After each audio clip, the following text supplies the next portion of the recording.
I hope you guys are looking beautiful and wonderful this beautiful morning. Alright, it's the Act of God's Captivity to Call of the Captives Diary, episode 43, season 3, written by no other person but Precious Chinwe Obialor-Ukazim. Alright, so let's continue from where we stopped yesterday.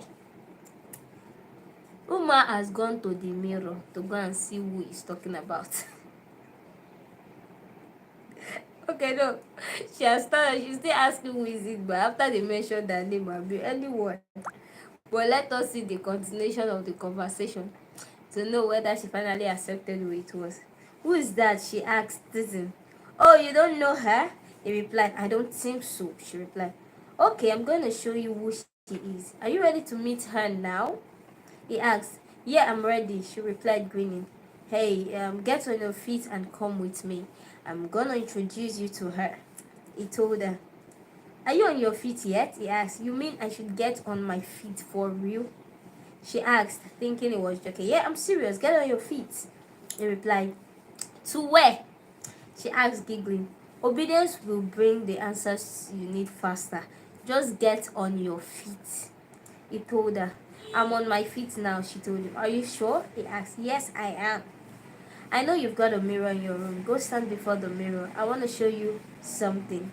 He told her, and grinning sheepishly, she did as instructed. I'm right before the mirror, she told him. Are you sure? He asked, surprised that she was really complying. Yes, she replied. Okay, who do you see on the mirror? He asked. I see myself. She replied, giggling. Are you sure? He asked. Yeah, I see me. She replied. Look into the mirror again. What do you see? He told her again. I'm still seeing myself, she told him. Do you see beauty? He asked. Yes, she exclaimed. Do you see intelligence?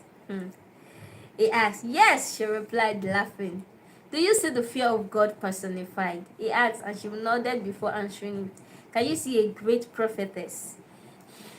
He asked, and she stopped answering, only smiling, but he continued. Have you seen wisdom before?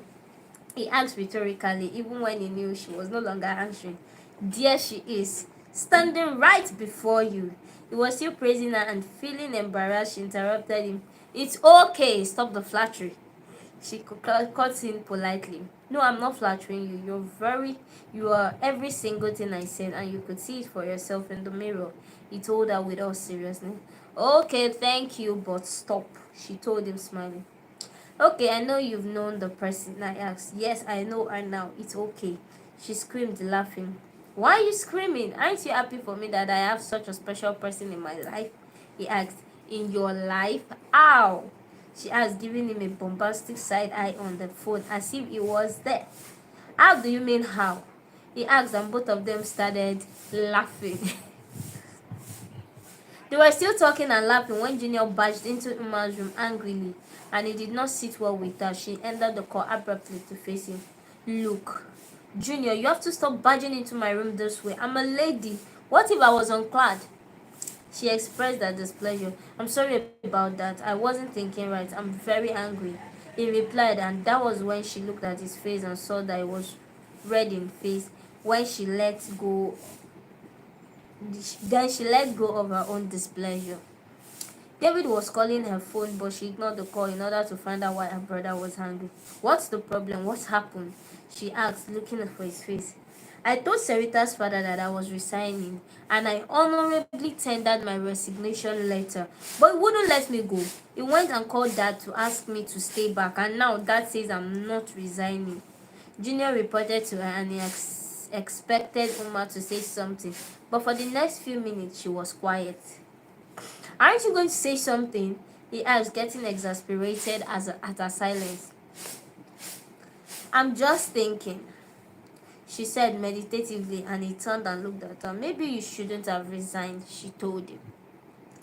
Why? Junior asked, and without waiting for an answer, continued. I need to resign the job so I can concentrate on my studies and the new job. He explained. Maybe you should pray about it. I think God wants you to stay longer for a reason. You don't want to be a pastor anymore? Uma asked him. What are you saying? I want to be a pastor, but definitely not now. I have to make money and build a family too. He told her, what if the money you want to make and the family you want to build are all in the very place you are running away from? Uma asked him calmly, and he turned to give her a deep questioning look. What are you talking about? He asked. What if the money you're chasing and the family you're looking for are in that particular place you're running away from? Remember, she was very silent. That is to tell you that there is actually a voice in silence. So that time, Uma did not say anything. I guess she was reasoning it, and the spirit came to talk to her, and she spoke. So he's running, though it was not written there that he's running, but according to Uma, you are running away from what you actually want. So truly, you actually need to pray about it to be sure if he is meant to resign, because for the person now I've called Dada, and you cannot go against Sunamdi. What for? You know, if you try him. So he has to go and pray now to be sure. The new job is good, it's okay, it's definitely gonna pay more, but at this point, I guess it has to do with his will against God's will.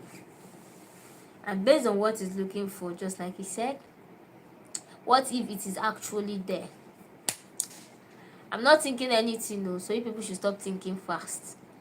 Anyway, tomorrow we'll know whether he has prayed or not.